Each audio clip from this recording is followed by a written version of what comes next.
Liza Soberano at Enrique Hill, pinaghahandaan ang nalalapit na gender reveal ng kanilang anak.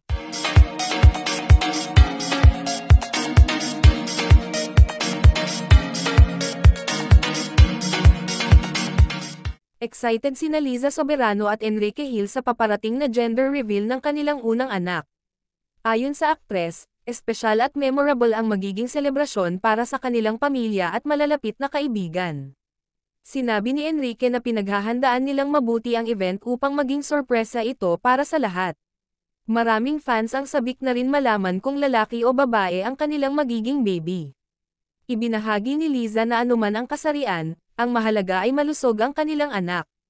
Trending sa social media ang kanilang paghahanda para sa gender reveal party. Ilang celebrities rin ang nagpahayag ng excitement sa kanilang espesyal na araw. Inamin ni Liza na pareho silang kinakabahan at masaya sa nalalapit na announcement. Ayon kay Enrique, magiging isang unforgettable moment ito sa kanilang buhay.